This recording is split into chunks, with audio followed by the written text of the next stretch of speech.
السلام عليكم ورحمة الله وبركاته. في الدرس اللي فات اتعرفنا ازاي ندخل البيانات الأساسية بتاعتنا، المنتجات وغيره. طيب النهاردة هنعرف ازاي نستخدم وكالات الكاشير الخاصة بالسيستم. هندخل عليها طبعا. طيب هيبان لنا في الأول المنظر دون. أول حاجة خالص عندنا هي النقود الموجودة في الدرج الحالية، الفلوس الموجودة حاليا أو الموظف مستلم بيها، وليكن مثلا نخليها 1000. ماشي، وندوس إنشاء وردية. بس قبل ما ندوس هنا برضو في شرح بيشرح كل حاجة بتبقى ايه هي بالايه نصا يعني.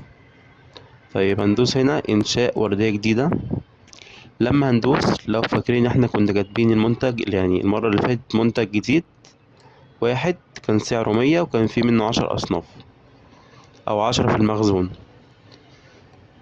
المفروض إن احنا عندنا طبعا اللي هي السكانر باركود.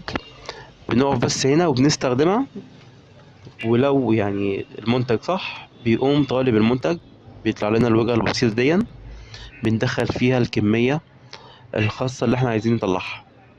وليكن هنبيع مثلا قطعتين من المنتج الجديد، بينزل لنا هنا. تمام. وبعد كده بندوس إتمام البيع أو العملية. كده خلاص احنا تقريبا بعنا صنف واحد، قطعتين منه زي ما احنا شايفين. تمام. طيب مثلا جه خلصنا خلاص الوردية وكل شيء، بندوس على اليوزر دون. هنلاقي هنا موجود حاجة اسمها إغلاق وردية.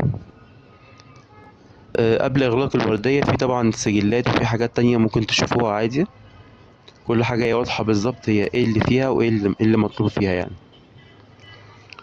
تمام. هندوس على إغلاق الوردية، هيطلع لنا ريبورت كده بسيط عن اللي حصل.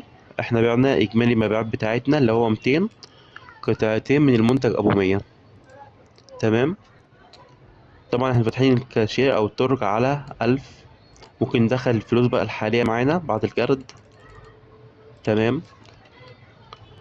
وبنسيب هنا ملاحظات برضو، لو مثلا في حاجة تالفة في أي شيء من الحاجات دي. طبعا ندخل في دي بقى مثلا معانا 1200 كده حاليا، اللي هي 200 البيع وال1000 جنيه بتاعت فتح الدرج مثلا. تمام. وبنقفل الوردية على كده. طبعا لو في وردية مفتوحة سابقا، يعني مثلا نعمل وردية جديدة مثلا بنفس السعر هو 1000، ومثلا خرجنا لأي ظرف ما ودخلنا تاني، هنلاقي إن هو دخلنا على نفس الوردية اللي هو كان فاتحها. تمام. طبعا عندنا برضو هيبقى فيه هنا أصناف، لو المنتج ده تابع لكاتيجوري معينة أو لتصنيف معين، برضو بنقدر نجيبه من هنا عادي.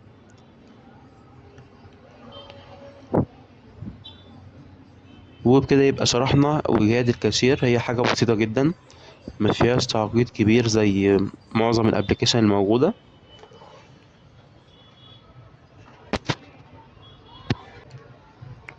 وبكده يبقى تعرفنا ازاي نستخدم سيستم الكاشير. واشوفكم في فيديو جديد، والسلام عليكم ورحمة الله وبركاته.